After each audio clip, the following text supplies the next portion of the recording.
안녕하세요. 여러분의 삶이 눈부시게 빛나길 바라는 루나펄스입니다.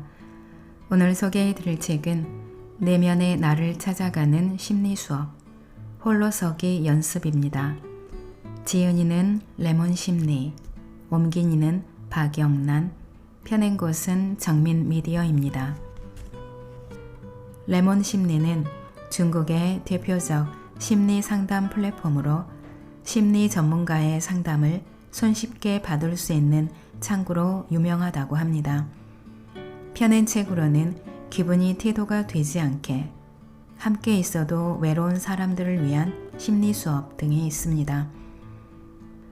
이 책은 총 6장에 걸쳐 우리 자신의 문제 원인을 단계별로 분석하고 내면의 나와 대화하도록 유도합니다. 이를 통해 계속 우리를 정체시키고 힘들게 하는 문제가 무엇인지 명확하게 보여줌으로써 우리 자신을 더 잘 이해하도록 도와줍니다.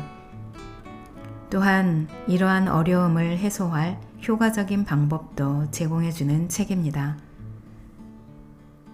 부족해도 당신은 충분히 훌륭하다.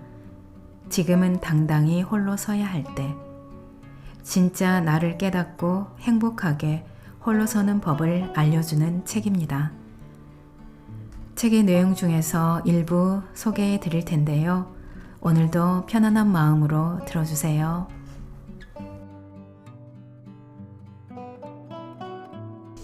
프롤로그.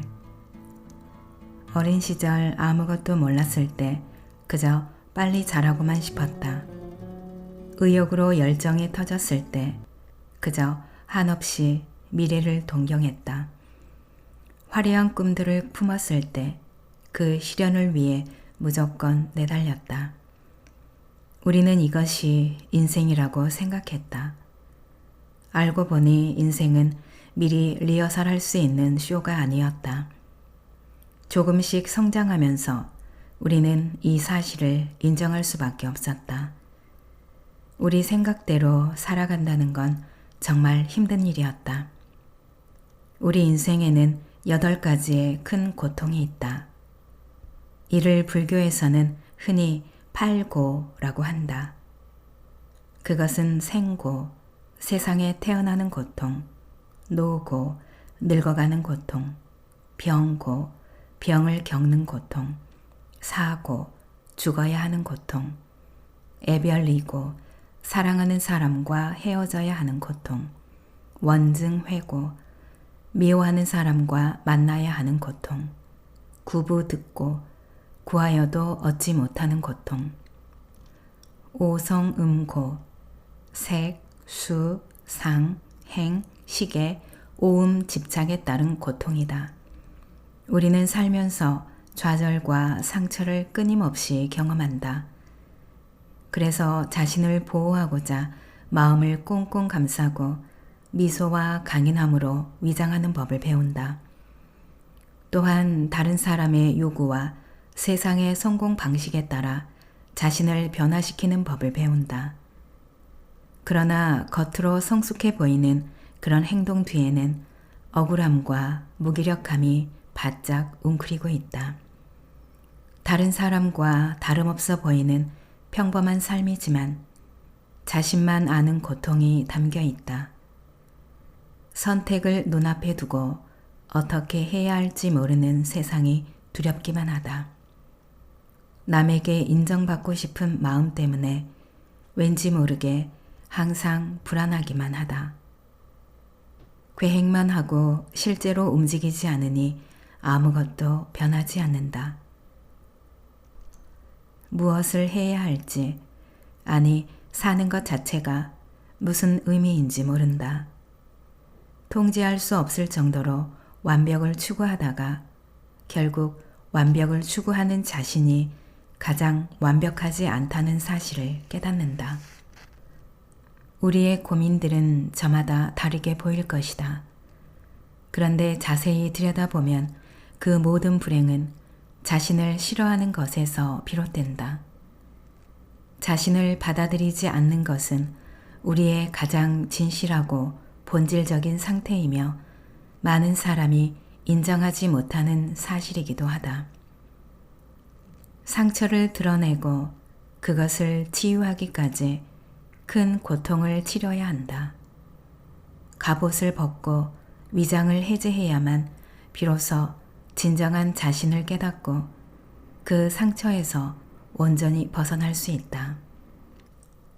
내면의 나는 그다지 아름답지 않을 수 있다. 그 안에는 원초적 욕망이나 치명적인 나약함이 있을 수도 있고 오랫동안 풀지 못한 응어리가 있을 수도 있다. 하지만 뭐 어떤가? 그게 바로 우리 자신인 걸. 우리는 그런 자신을 존중하고 사랑하고 보호해야 한다. 담담하게 자신을 대하며 부담감을 내려놓자. 그래야 비로소 더할 나위 없는 홀가분함과 자유로움을 느낄 수 있다. 지금이야말로 홀로서기를 할 때이다. 진정한 자신을 찾고 그런 자신을 위해 살아가자. 우리는 모두 이 세상에 유일무이한 사람이다. 나 자신 받아들이기. 한 심리학자가 사람들에게 장점 3가지와 단점 10가지를 써서 내도록 했다. 실험에 참여한 사람들은 순식간에 모두 적어냈다. 그 후 심리학자는 다시 그들에게 추가로 단점 3가지와 장점 10가지를 쓰도록 했다. 난처해진 그들은 앞서 보여준 것과 달리 오랫동안 고민하는 모습을 보였다. 결국 자신의 장점을 10가지 모두 적어낸 사람은 많지 않았다. 당연히 자신의 장점을 더 잘 기억할 듯 하지만 사실은 그렇지 않다. 사람 대부분은 자신의 단점에 지나치게 관심을 쏟는다. 항상 스스로 부족할 뿐더러 단점이 많다고 생각하기 때문에 정작 자신의 장점에는 관심이 없다. 누구에게나 단점은 있다. 우리는 자기 인지적 의식과 능력을 갖추어야 하지만 그 말이 자신의 단점만 주시해야 한다는 의미는 아니다. 우리는 모두 유일하고 특별한 존재다. 그런데 왜 항상 다른 사람을 의식하고 부러워하는가?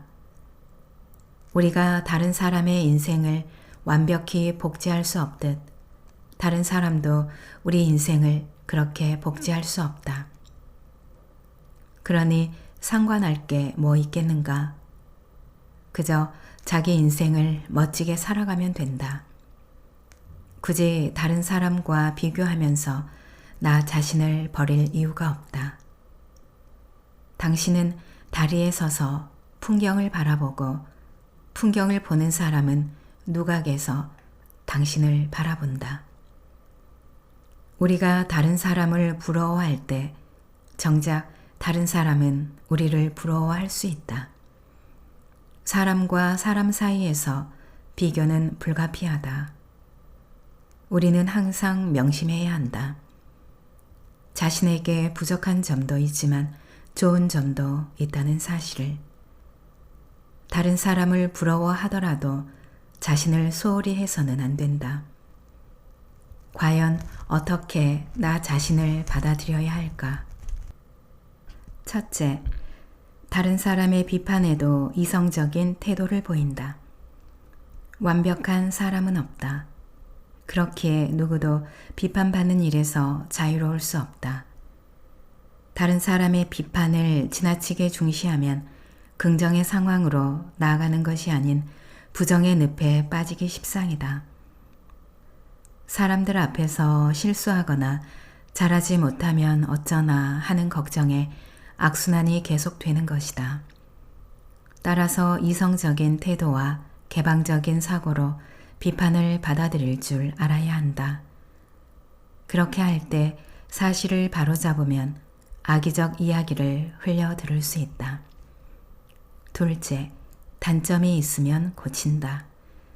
솔직하게 자신의 장점을 10가지 이상 나열한 후 단점도 몇 가지 나열해보자. 단점 중 바꿀 수 없는 것은 겸허히 받아들이고 바꿀 수 있는 것은 바꾸자. 셋째, 자신의 성공점을 찾는다. 최근에 이룬 한 가지 혹은 몇 가지 성공 사례를 찾아서 성취감과 행복감을 만끽한다. 그때그때 자신이 해낸 다양한 방면의 발전과 성장, 성과를 이해하고 자기 능력을 인정한다.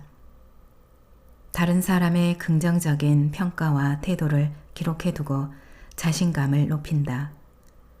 자신의 경험을 자세히 회상하여 다양한 측면의 뛰어난 성과를 찾아내고 이전부터 자신이 가지고 있던 좋은 소질을 인정한다.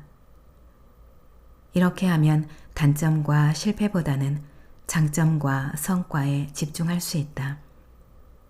또한 건강한 자기 감정을 공고히 세우며 자신을 좀 더 쉽게 받아들일 수 있다. 당신은 말은 차가워도 마음은 부드러운 사람인가?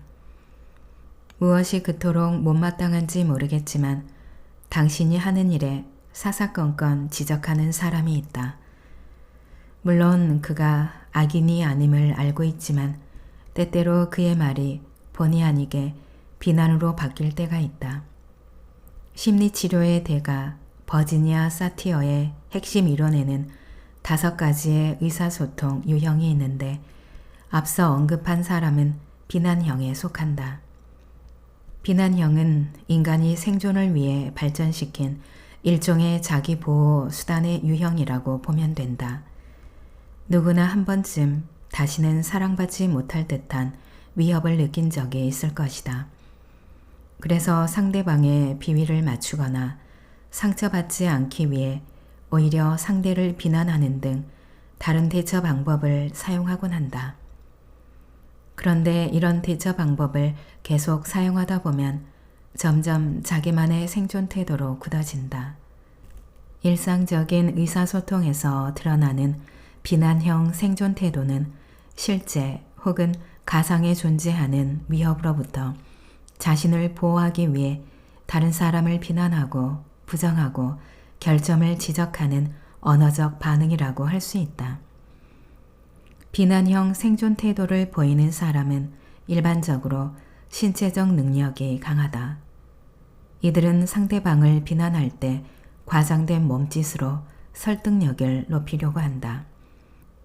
하지만 경직된 근육은 이들의 강한 겉모습과 일치하지 않는 속마음을 은근히 드러낸다. 또 이런 유형의 사람은 종종 공격성이 짙은 비난을 일삼는데 전부 네 탓이야 하는 식으로 상대를 비난하거나 대체 왜 이러는 거야?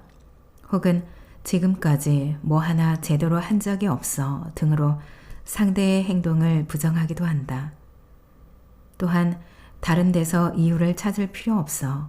네가 어리석어서 그래 라며 상대를 부정적으로 판단한다. 그리고 타인에게 명령하거나 의도적으로 통제하고 습관적으로 상대 의견을 반대하는 것도 비난형 태도를 가진 사람에게서 자주 볼 수 있는 모습이다. 이렇게 항상 타인을 비난하는 사람은 어딘지 위험 있고 우월한 그야말로 범접할 수 없을 듯해 보인다. 하지만 그들이 겉으로 내뱉는 말은 속마음과 일치하지 않을 수 있다. 상대방을 향해 이건 다 네 잘못이야 라고 비난할 때 그의 내면에는 잘못할까봐 너무 두려워. 내게 잘못이란 결코 있을 수 없는 일이야 하는 마음이 자리하는 것이다.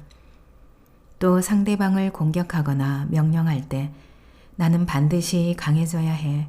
약한 모습을 보여선 안 돼. 그렇지 않으면 사람들이 날 존중하지 않을 거야 라고 생각하는 것이다. 비난형 생존 태도를 형성하는 데는 여러 이유가 있다. 첫째, 자존감이 낮은 사람들은 자신의 연약한 면을 제대로 직면하지 못하고 그것을 다른 사람에게 보여주기를 꺼린다. 이는 자신의 연약한 부분을 드러내는 것을 상처받고 버려지는 위험을 감수해야 한다는 의미로 받아들이기 때문이다. 따라서 그들은 다른 사람에 대한 비난과 명령을 통해 허황한 통제력을 얻고 거대한 독립적 이미지를 만들거나 의도적인 거리두기로 상대방에게서 인정과 존중을 얻기도 한다. 둘째, 이러한 비난형 소통 태도도 자신이 성장한 환경에 영향을 받는다. 그들의 머릿속에는 나는 잘못하면 안 된다. 혹은 사람들 앞에서는 강한 모습만 보여야 해.처럼 경직되고 비합리적인 여러 규칙이 형성되어 있다. 잘못이 발생하면 그들은 자기 잘못을 용납하지 않는데 이때 그들이 생각할 수 있는 유일한 방법은 자신을 보호한다는 믿음이 흔들리지 않도록 자기 잘못을 다른 사람에게 전가하는 것이다. 이러한 잘못된 소통은 오히려 자신을 더욱 힘들게 만들 뿐이며 자신이 느끼는 만족도 아주 일시적인 것에 그칠 뿐이다. 불안과 고통은 여전히 존재하며 딱딱한 껍질도 한순간에 허물어질 수 있다. 많은 드라마에 등장하는 차가운 말투, 따뜻한 마음을 가진 캐릭터처럼 다른 사람을 비난한 후 그들은 혼자 구석에서 숨길 수 없는 연약함과 무력함에 무너져 눈물을 흘리고 있을 것이다. 그렇다면 어떻게 해야 비난형 소통의 태도를 바꿀 수 있을까? 첫째, 자기 자각이다. 자신을 인식하고 이해하는 것이 변화의 첫걸음이다. 습관적으로 비난하거나 상처를 주는 말을 할 때 자신의 언어적 태도와 신체적 태도의 불일치를 의식적으로 찾아냄으로써 내면의 진실한 감정이 무엇인지, 자신이 진짜 무엇을 원하는지 정확하게 알아낼 수 있다. 예컨대 누군가를 격렬히 비난할 때 등이 뻣뻣해지고 근육이 긴장되는 게 느껴지거나 내면의 긴장과 불안이 감지된다면 나약한 자신을 발견할 수 있다. 둘째, 정직하게 반응한다. 자신의 진짜 감정과 진실을 솔직하게 마주해야 한다. 책임을 회피하려고 다른 사람을 비난할 때 자신에게도 일부 책임이 있음을 솔직하게 인정하는 것이 좋다. 소통할 때 상대방에게 자신의 솔직한 감정을 보여주는 것은 어느 정도의 위험을 초래할 수 있지만 그래야 진정한 마음을 얻을 수 있다. 셋째, 머릿속에 불합리한 신념을 바꾼다. 자신의 불합리한 규칙이나 신념을 찾아냈다면 그것들을 변화시키고 일부 극단적인 어휘를 바꿀 수 있다. 예컨대 나는 항상 강해야 한다에서 나는 강해질 수 있다. 혹은 나는 때로는 강할 수 있다로 바꿀 수 있다. 경직된 규칙이나 신념을 보이기보다는 진정한 자신을 인정하는 모습을 보여주는 것이 좋다. 진정한 자신에게는 연약한 면이 있을 수 있다. 하지만 상관없다. 연약하고 그다지 크지 않고 위험이 드러나지 않아도 당신은 여전히 사랑받고 존중받는 존재이니까 말이다. 내성적인 당신, 어떻게 표출하면 좋을까? 집에 놀러온 손님 보기가 쑥스러워 인사를 살갑게 하지 않은 것뿐인데 부모님은 버릇없이 굴면 안 된다 라며 잔소리를 한다.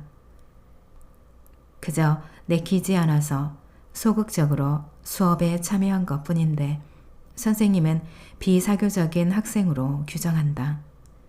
단지 동아리 활동이 싫어서 가입 안 한 것뿐인데 주변 사람들은 차갑고 어울리기 힘든 애라고 생각한다. 그렇다.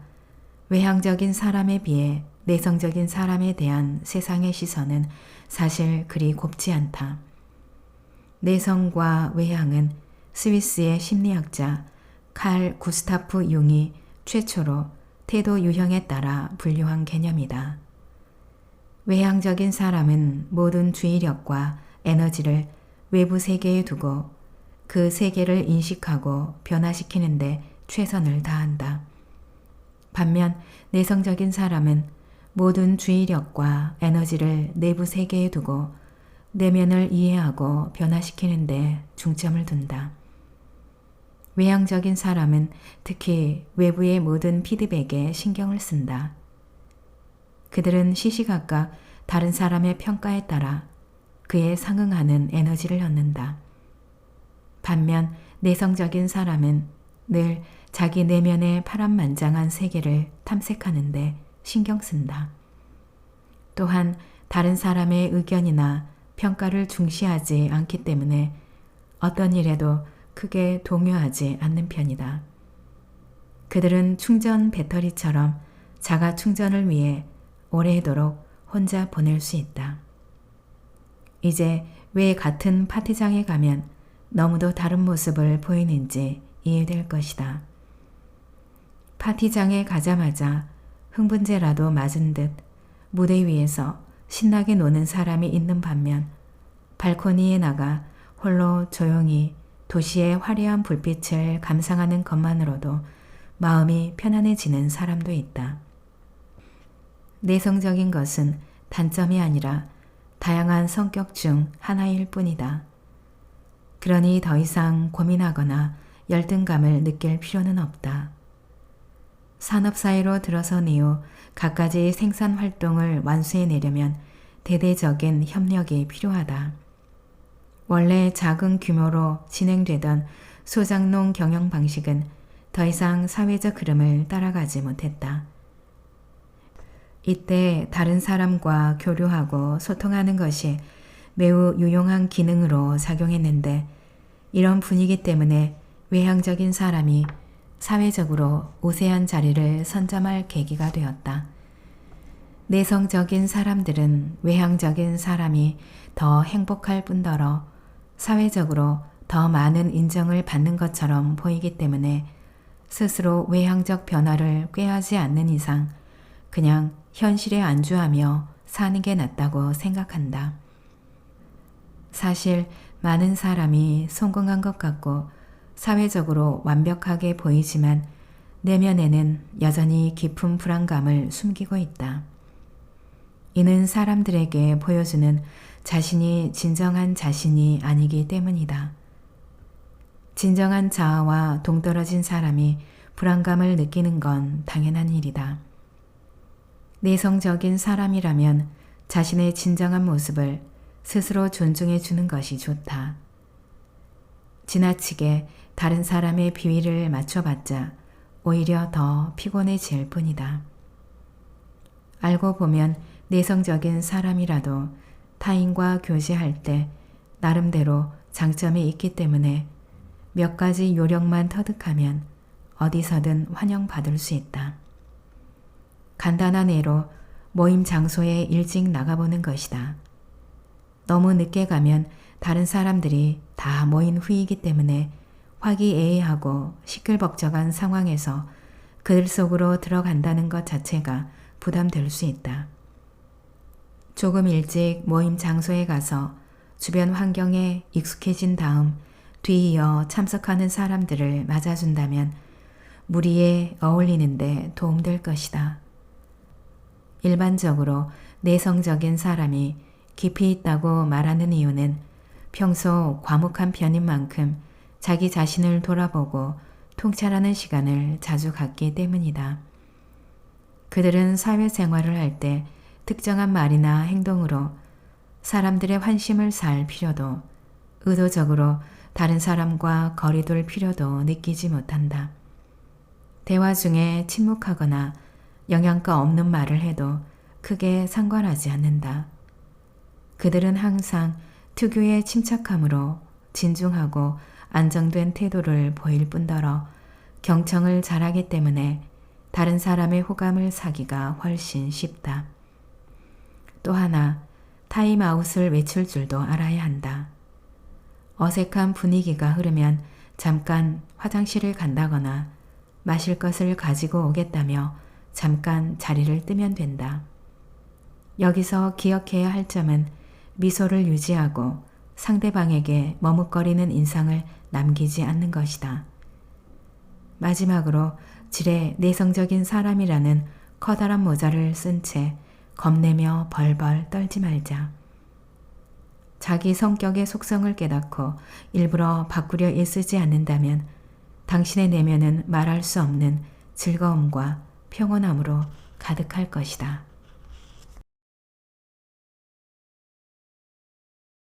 열등감을 내려놓고 빛나는 내가 되는 법.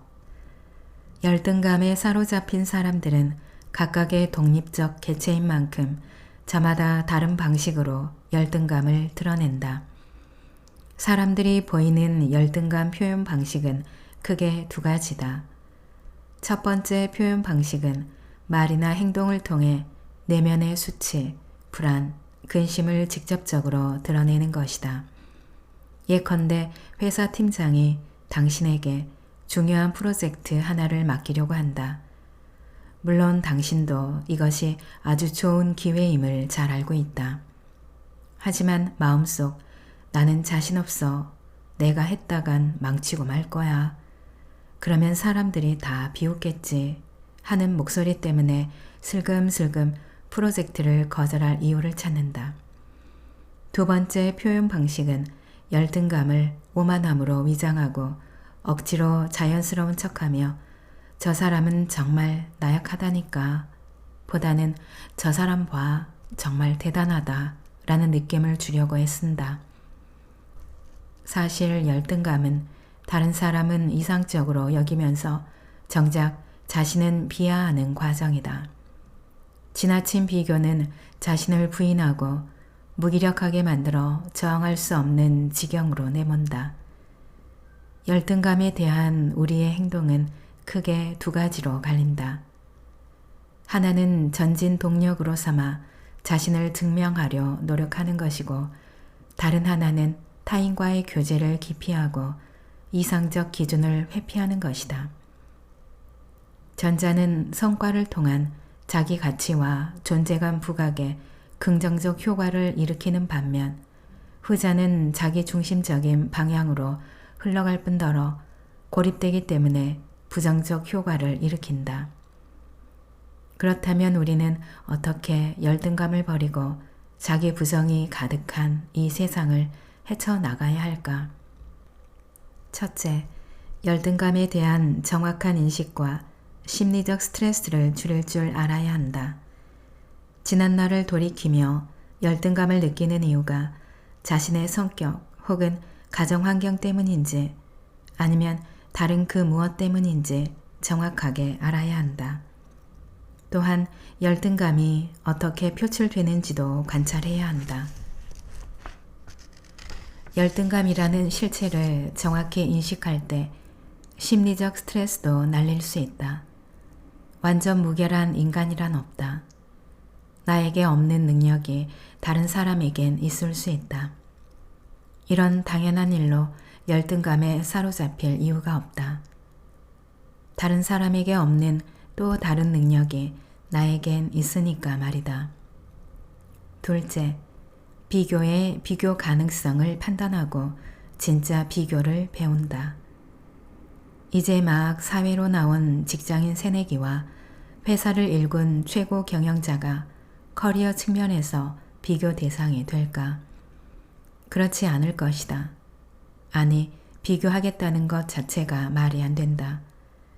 자신을 너무 이상적인 사람과 비현실적인 비교를 하는 것은 자신에게 해가 될 뿐이다. 현재 자신이 있는 위치를 정확히 파악하여 자신과 비슷한 사람, 같은 선상에 있는 사람과 비교해야 한다. 같은 선상에 있는 사람들은 서로 감정을 보완하고 동기를 유발해준다. 따라서 괜한 질투심이나 과도한 열등감에 빠지지 않을 수 있다. 셋째, 자신의 장점을 발견하고 목표를 다시 설정하는 데 집중한다. 누군가와 비교할 때 그 사람의 장점을 기준으로 삼는 경우가 종종 있다. 하지만 단기간에 그 사람을 넘어서기는커녕 그의 수준에 이르기도 쉽지 않다. 그렇기에 자신만의 장점을 찾고 목표를 재설정하는 것이 자기 발전을 도모하는 데 더 효과적이다. 다이어트를 예로 들어보자. 활동적인 친구가 운동으로 다이어트를 해내고 있다. 이에 미식가인 당신도 덩달아 운동을 시작한다. 하지만 일시적 자극 때문에 한 결심은 그리 오래가지 않는다. 며칠 동안 힘들게 운동한 당신과 지금까지 꾸준히 해온 친구의 다이어트 효과는 다를 수밖에 없다.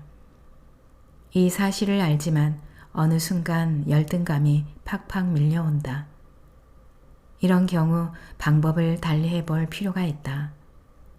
당신은 미식가로서 음식 만들기를 좋아한다. 그렇다면 차라리 자신만을 위한 다이어트 식단을 짜서 장기적인 다이어트 계획을 세우고 다이어트에 적합한 음식 만드는 일에 열정을 쏟는 것이 훨씬 좋다. 물론 이런 방법 외에도 친구와 가족의 도움을 받는 것도 열등감을 해소하는 길 중 하나다. 우리는 저마다 다른 존재이며 서로 다른 가치를 가지고 있다. 따라서 자신이 진정으로 표현하고 싶은 것을 자신만의 색깔로 충분히 보여주는 일, 그게 중요하다. 그렇게 할 때 가장 아름다운 자신으로 빛날 것이며 밝은 미래 또한 보장될 것이다.